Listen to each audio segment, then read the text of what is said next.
Hello students, welcome to Pharmacy Notes by US. Today we discuss Pharmacy Act 1948 Part 7, some MCQs.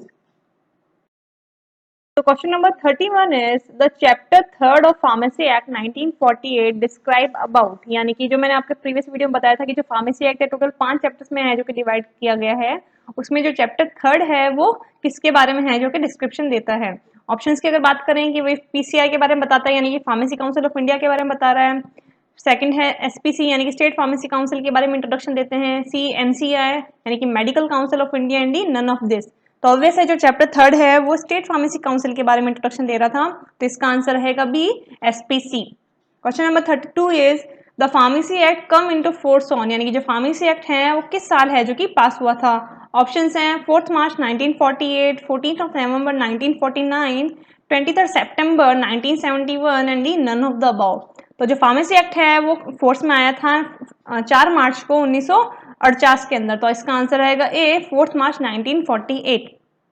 Question number 33 is number of copies of first registration send by SPC to PCI officer 1 April every year, यानी कि कितनी है जो कि number of copies है जो कि जो स्टेट फार्मेसी काउंसिल है फार्मेसी काउंसिल ऑफ इंडिया को हर साल 1 अप्रैल को भेजता है। तो इसका आंसर रहता है 5 कॉपीज, यानी कि 5 कॉपीज हैं जो कि रजिस्ट्रेशन की भेजी जाती हैं as a proof of evidence. तो आंसर इसका रहेगा ए 5। So here is the answer. SPC is included in chapter number 3 of Pharmacy Act. 4th March 1948 is the day in which the Pharmacy Act was passed, and 5 copies are sent by PCI by the SPC. Number 34 is ex officio member of SPC is, यानी कि state pharmacy council के जो x officio members हैं वो कौन कौन हैं। Option की अगर बात करें chief administrative medical officer of state, officer in charge of drug and cosmetic act and C government analysed and D all of the above. तो ये जो तीनों के तीनों हैं वो एक्स ऑफिसो मेंबर है स्टेट फार्मेसी काउंसिल के, तो इसका आंसर रहेगा D. Question number 35 is total member of SPC is, यानी कि जो टोटल मेंबर है एसपीसी यानी कि स्टेट फार्मेसी काउंसिल के वो कितने हैं। Option is 15, B 17, third 13 and D none of the above. तो जो टोटल मेंबर एसपीसी की अगर अपन बात करें सबसे पहले इलेक्टेड आता है, फिर नॉमिनेटेड आता है, फिर एक्स ऑफिसो आता है। तो जो इलेक्टेड है उसमें है 6+1 यानी कि 6 रजिस्टर्ड और 1 है जो कि मेडिकल काउंसिल डिसाइड करता है। फिर है 5 मेंबर्स जो कि नॉमिनेटेड होते हैं और 3 है जो कि एक्स ऑफिसो मेंबर्स हैं। तो इसका आंसर रहेगा ए 15। वाइल अगर यही क्वेश्चन है एसपीसी की जगह पीसीआई का पूछ लिया जाता है तो टोटल मेंबर उसमें कितने हैं। तो जो पीसीआई है उसमें टोटल मेंबर है 20, इलेक्टेड के अंदर है 8, नॉमिनेटेड में है 9 और एक्स ऑफिसो के अंदर अगेन है 3। Answer all are the ex officio member of SPC and total member of SPC is 15, 7 plus 5 plus 3, elected, nominated and ex officio. Number 36 is in which section of Pharmacy Act PCI approve course study and approve for exam, यानी कि ऐसा कौन सा section है जिसके अंदर जो pharmacy act है जो कि अप्रूवल फॉर एग्जाम की दे रहा है और फॉर अप्रूवल ऑफ एग्जाम की बात कर रहा है, यानी कि पहले कोर्स स्टडी की बात कर रहा है अप्रूवल की फिर एग्जाम की है। ऑप्शंस की अगर बात करें section 12(1), 12(2), section 14, section 21 and none of the above. तो right answer is section 12(1) and 12(2), यानी कि जो 12(1) सेक्शन है उसके अंदर कोर्स स्टडी के बारे में अप्रूवल दिया जाता है, 12.2 है जो कि अप्रूवल ऑफ एग्जाम के बारे में है, तो इसका आंसर रहेगा ए। वह सेक्शन 14 की बात करें तो ये फॉरेन एजुकेशन से रिलेटेड है और सेक्शन 21 की अगर बात करें तो जो अनरजिस्टर्ड प्रैक्टिशनर्स हैं मेडिसिन के लिए उनके बारे में जो सेक्शन 21 है वो डिसाइड करता है। Question number 37 is agreement for joint state pharmacy council under the section of pharmacy act, यानी कि जो एग्रीमेंट है जॉइंट स्टेट फार्मेसी काउंसिल का वो किस सेक्शन के अंदर आता है फार्मेसी एक्ट में। ऑप्शंस की अगर बात करें section 20, section 12, section 14 and none of the above. तो जो सेक्शन 20 है वो agreement of joint state pharmacy council के बारे में बताता है, तो आंसर इसका रहेगा A section 20। Answer section 12(1) and 12(2) is for approval of course and for exam, while section 20 is for agreement for joint state pharmacy council. Question number 38 is first registration register is maintain by, यानी कि जो first registration है register का वो किसके through maintain होता है। Option है registration tribunal, B SPC, C both and D none of the above. तो ऑब्वियस है इसका आंसर रहेगा बी जो रजिस्ट्रेशन ट्रिब्यूनल है, यानी कि जो 3 लोग है रजिस्ट्रार और ये सब कुछ वो मिला के रजिस्ट्रेशन देते हैं। दूसरा स्टेट फार्मेसी काउंसिल, यानी कि जो पहला आपका रजिस्ट्रेशन होगा वो स्टेट फार्मेसी काउंसिल में होगा, उसके बाद जो सेंट्रल रजिस्टर में उसकी एंट्री होगी। एंड सी बोथ, तो ऑब्वियसली इसका आंसर रहेगा C both. Question number 39 is penalty for a person falsely claim register pharmacist on first conviction, यानी कि कोई पर्सन है जो ये कहता है कि I am register pharmacist but वो नहीं है, तो जो पहली बार वो इस तरीके का अपराध करता है तो कितनी पेनल्टी उस पर की जाती है। ऑप्शन की अगर बात करें 500 rupees, 50 rupees, 1000 rupees and none of the above, तो ऐसे पर्सन पे फर्स्ट कन्विक्शन पर 500 रुपीज का जुर्माना लगाया जाता है। तो आंसर इसका रहेगा ए 500। Question number 14 is penalty for a person fastly claim register pharmacist on second conviction, यानी कि सेकंड टाइम वो वापस ये गलती कर रहा है कि आई एम रजिस्टर फार्मासिस्ट, तो उस पर कितनी पेनल्टी लगेगी।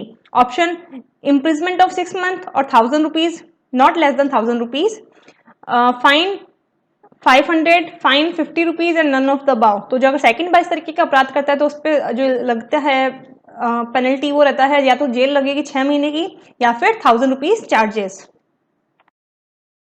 Here is the answer. Both registered tribunal and SPC are for first registration registers. And 39 is 500 penalty charges for first conviction is person claimed that he is a registered pharmacist, and if again he claimed second time that he is a registered pharmacist, then 6 month imprisonment and 1000 rupee charges will be applied.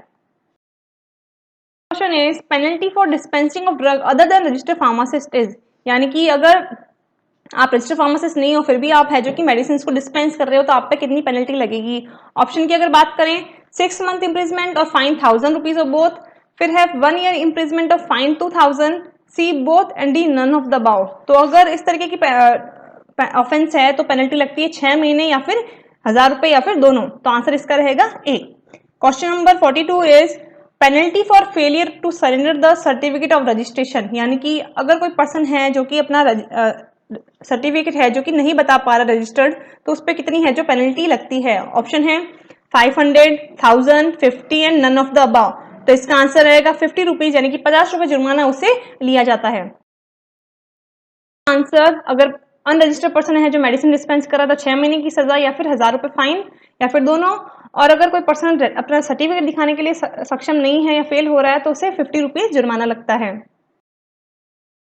Next is foreign qualification is approved under which section of pharmacy act, यानी कि जो foreign qualification है यानी कि जो foreign के person है जो कि फार्मेसी की एजुकेशन ले रहे हैं वो किस सेक्शन के अंदर आता है।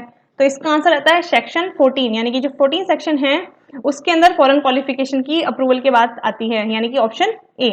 Question number 44 is in which amendment in pharmacy act PCI required to maintain a register for registered pharmacist as a central register, यानी कि जो 1948 फार्मेसी एक्ट था उसके बाद इसके अंदर कुछ अमेंडमेंट्स हुए थे, कुछ मॉडिफिकेशन हुए थे, तो उसमें कौन से अमेंडमेंट के अंदर ये मॉडिफिकेशन हुआ था कि जो रजिस्टर फार्मासिस्ट है उसकी एंट्री सेंट्रल काउंसिल में रखेगी इन अ सेंट्रल रजिस्टर। तो ऑप्शंस की बात करें तो 1976, 1950, 1970 and none of the above. तो इसका आंसर रहेगा 1976, यानी कि जो 1976 का अमेंडमेंट था उसके अंदर ये निर्धारित हुआ था कि सेंट्रल रजिस्टर के अंदर भी फार्मासिस्ट के रजिस्ट्रेशन के बारे में बताया जाएगा। तो option is a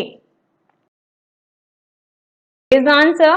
foreign qualification under section 14 and in 1976 amendments of pharmacy act PCI required to maintain a register for registered pharmacists in central register.